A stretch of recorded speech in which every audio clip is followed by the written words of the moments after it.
Hello darling, ici Théodora Spark pour ambiancer ta semaine. Semaine du 20 au 26 juin. Press for champagne. Quel est ton héritage de la semaine passée? Le 10 de bâton inversé. Ah, je suis contente.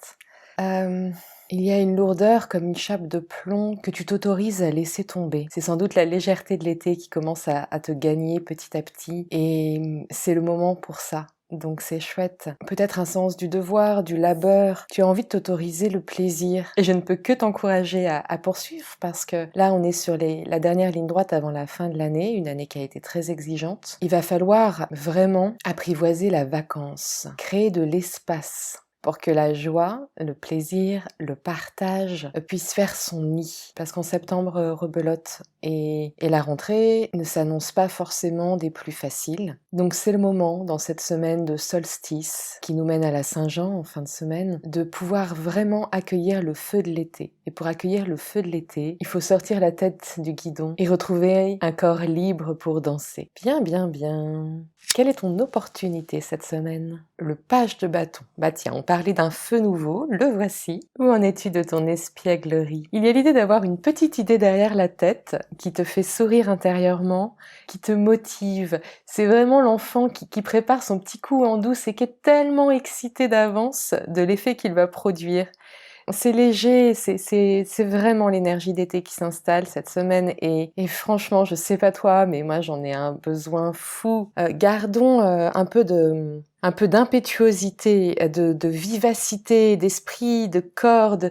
Et pour ça, ça demande vraiment d'avoir lâché le fardeau du 10 de bâton. Donc tout ça s'enchaîne vraiment de manière optimale. Cette lourdeur que tu as pu laisser derrière toi la semaine dernière réouvre des possibles et te redonne énormément d'élan désirant, avec un soupçon d'ingénuité. Tu vois, quand je te disais que c'était comme un enfant qui est tout excité d'avance de la bêtise qu'il va faire ou de la surprise qu'il va faire, la plupart du temps, les adultes ne sont pas dupes de ce qui se prépare, mais ça ne gâte en rien le plaisir que l'enfant y prend. C'est cette articulation-là, en fait. Ce qui compte, c'est ton enthousiasme intérieur. De la fougue, que diable! Allons voir du côté du défi de cette semaine pour toi, le page de coupe inversé. Bon, on est vraiment dans une énergie très enfantine, hein. Les pages, ce sont souvent nos enfants intérieurs qui s'expriment. Et ça me permet de rebondir sur ce que je venais de dire, justement, que peu importe si les adultes autour sont dupes, l'enfant est hyper fier de sa connerie. Mais il s'avère que tu es adulte et que toi, tu pourrais t'auto-censurer en te disant mais non, mais en fait, ça rime à rien, cette histoire, y a que moi qui kiffe dans mon coin, je suis toute excitée toute seule, mais il y a pas de répondant en face. Le risque cette semaine pour toi serait d'être disproportionnellement déçu, de ne pas produire l'effet escompté. Comme si tu perdais au jeu de la marguerite, je t'aime un peu, beaucoup, à la folie, passionnément, pas du tout. Le pas du tout te fait tellement peur que tu pourrais ne pas te prêter au jeu. Et au vu des cartes, je crois que c'est une semaine qui te demande de te prêter au jeu, avec tout ce que cela signifie pour toi, auquel je n'ai pas accès.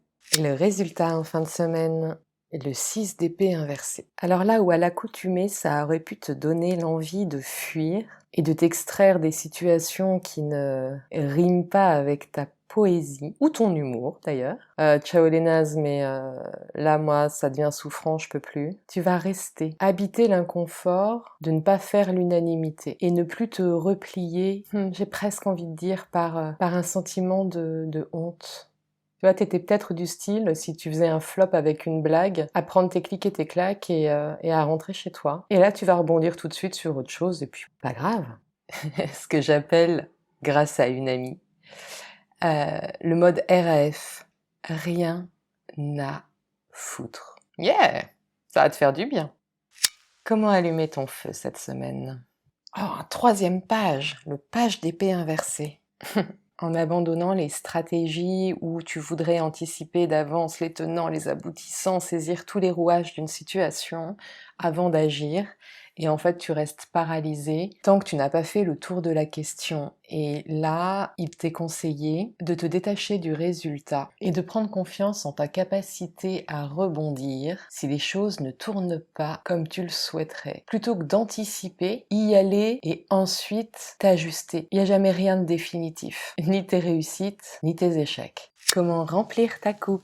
Avec le 4 d'épée inversé. Tu avais comme une épine dans le pied qui t'empêchait de t'ouvrir au monde. Peut-être une vieille douleur latente. Avant de se dire, bon, elle va pas sortir toute seule, va falloir la retirer, hein. Et en même temps, tu t'étais habitué à cette douleur. C'était presque devenu une vieille copine. Ton inconfort était devenu une habitude. Et ça peut te faire tout drôle de la voir disparaître, de l'abandonner. Et en plus, tu perds une occasion de te plaindre. Cette semaine, élance-toi dans ta vie relationnelle en jouissant pleinement de l'absence de douleur. Comment fertiliser ta terre? Avec un 5 de pentacle. Oh, comme tu es rattrapé par le besoin de sécurité du cancer, tandis que tu prends des risques dans d'autres domaines de ta vie, notamment dans le fait d'assumer ton petit grain de folie. Te laisser vivre ne signifie pas te mettre en danger. Je dirais même que plus tes bases matérielles seront solides, et par matériel, j'entends avoir ton petit filet de sécurité financier, un toit au-dessus de ta tête, un corps en bonne santé, plus tu te permettras de pouvoir aller loin sur le plan affectif, sur le plan intellectuel, sur le plan créatif. Il ne faut pas tout mélanger là. Cultiver un certain sens de l'aventure ne signifie pas devenir irresponsable. Cela peut aussi vouloir dire que tu n'es pas seul et que tu peux compter sur des personnes de ton entourage pour te rattraper si tu tombes. En somme, constate la solidité de ton socle, parce que c'est qu'à partir de cette sécurité-là, de base, que tu pourras t'élancer et prendre des risques. Les risques qui te sont demandés cette semaine. On va pas se voiler la face. Comment laisser circuler l'air en toi? Le 7 de bâton inversé. Ouais, quitte le bac à sable. Ça te prend la tête et pompe ton énergie inutilement. Il y a plein de micro-conflits, micro-querelles. Tiens, moi, non, mais j'ai pas dit ça, mais si, mais tu te rends compte, mais ce qu'elle a dit, mais c'est pas possible.